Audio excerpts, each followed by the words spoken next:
Good morning, my loves. Happy Wednesday. It is a glorious morning here at the lake. It is beautiful. The high today, I think, is 92, 93. It's warm. I know a lot of places it's really chilly. It's fall, it's autumn. You have that brisk weather. Yeah, here, cutoffs and t-shirts, flip-flops. Yeah, sorry. Interesting topic today. It's a good topic because Friday is Halloween, and I know a lot of kiddos are really excited, as are a lot of adults. And we're going to talk about how to keep your kids safe for Halloween. Everybody knows to, the basics. Keep your kids in, costumes that fit, that they can move around in, that they're not going to trip and fall. We're beyond that. Now, back in the olden days, kids wore masks, the plastic masks with the rubber bands, and they never fit. You couldn't see. Everybody was tripping and falling. If your child wears a mask, be sure that they can breathe and they can see. If your child is asthmatic, don't put a mask on them. Okay? Anything that might bring on an asthma attack or impair their breathing, their vision, that their ability to communicate, don't do it. No matter how cute it is, don't do it. The point of this is to keep your child safe. And Halloween is a pedophile trafficker's favorite time of year because you have thousands of children running loose in costumes. Some of the costumes all look alike. It's a perfect time to snatch a child. That's what we're trying to prevent. So before your kiddo leaves the house, when they're still wearing their street clothes, I want you to take 4 photos. Front, back, both profile, of just in their everyday clothes that day before they put their costume on, or whatever they're wearing under their costume. Pay attention to their shoes. Don't just do their face. You want a full body, head to toe, with their jeans, their t-shirts, whatever they're wearing. Their shoes, you want it all in the photo, front, back, and both profile. You want a photo with them in the costume. Again, front, back, and both profile. God forbid your child go missing. The police are going to want photos. What was the child wearing? And you can try and describe it. Oh, he was dressed as Frankenstein, or he was, dressed as this or that. Honey, so were probably 5 or 6 other 100 kids. So let's be smart. Let's take photos. If somebody kidnaps your child, takes your child, abducts your child, one of the first things they're going to do is ditch that costume. That's why you want photos of what they have on underneath it. Be smart. Your kids are going to roll their eyes. I don't care if your kiddo is 5 or 15. Do this. You're protecting your child. So they're ready. You got your photos. They're ready to go out the door. Talk to them. Don't eat anything until you come home. You know they're going to. We all know they're going to. And it's really scary.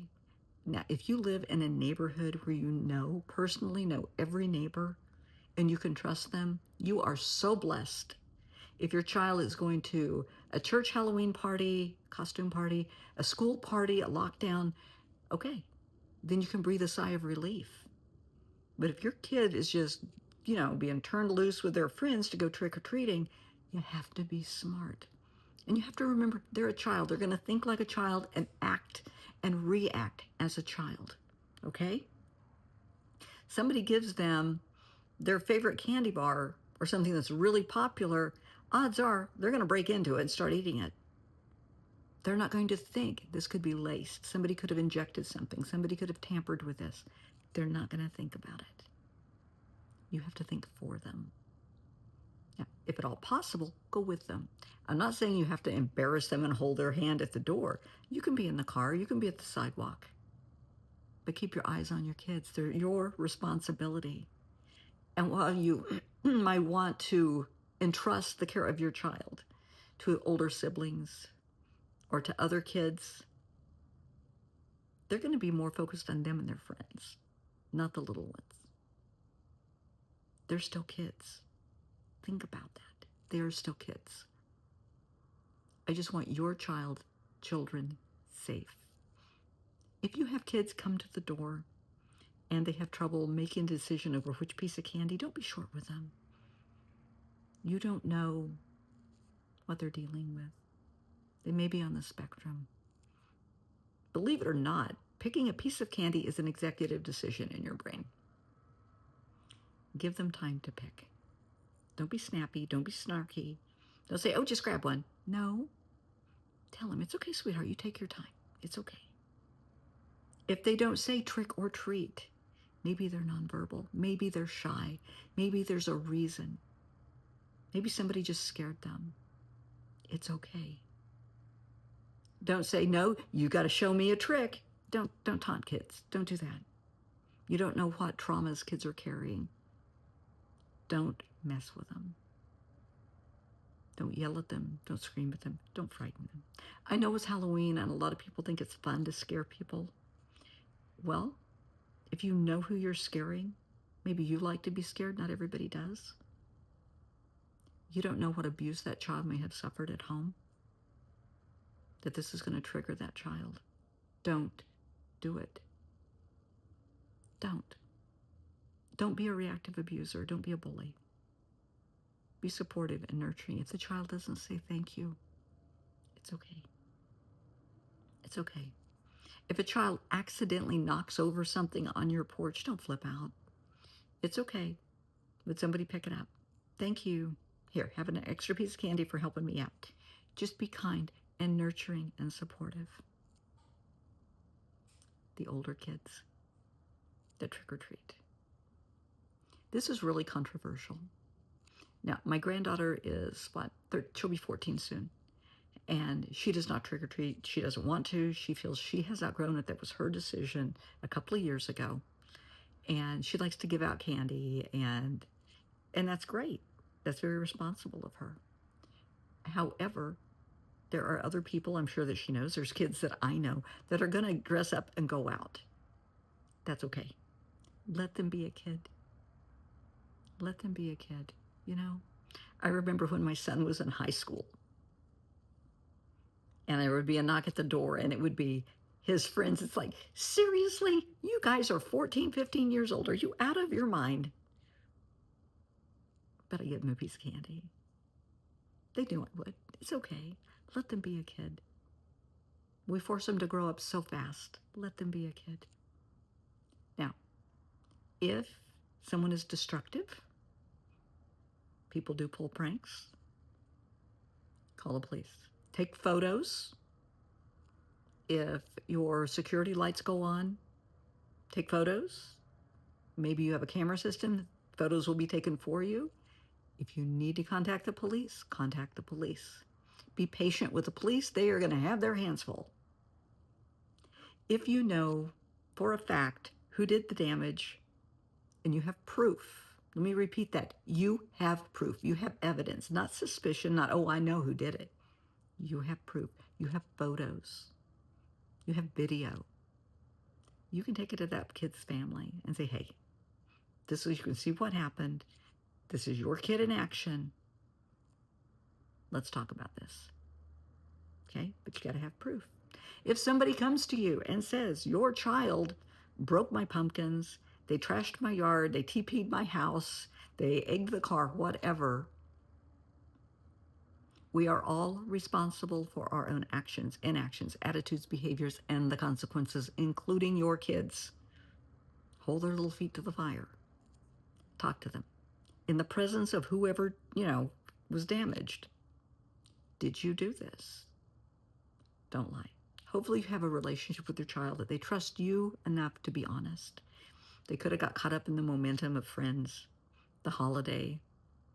They could be embarrassed. They need to be honest and truthful. If you know your kid did it and they're just lying about it, say, okay, we will make it right. And have your child go over under your supervision and clean up that yard. Clean up the toilet paper, wash the car, get the eggs off the car, pick up the broken pumpkins. whatever the damage is, have your child go over and clean up the mess. That's teaching them accountability. As a parent, you got to teach it, especially when they're young. It's all about accountability. Now, how you want to deal with it at home, that's up to you. If there were damage, like windows broken, they have to have the house, what do I want to say, sandblasted or washed off or whatever, and it's going to cost them some money. Okay, you're going to have to pony up for that. If it's to the point that their homeowner's insurance will cover it, but there's a deductible, pony up for that deductible. Do the right thing. Don't be an ass. And talk to your kids before they go out. Hey, if you break anything, you tear up anybody's stuff, that's coming out of my pocket and it's coming out of yours, because you are going to go back over and you are going to clean it up. Absolutely. Positively. Keep it in mind.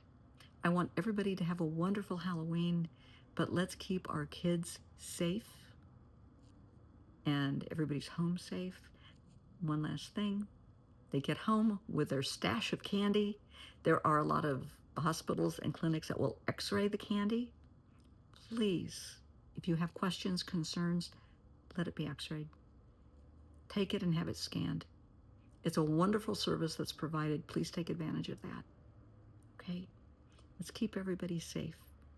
So, on behalf of Finn the cat and myself, I hope everybody has a wonderful Halloween.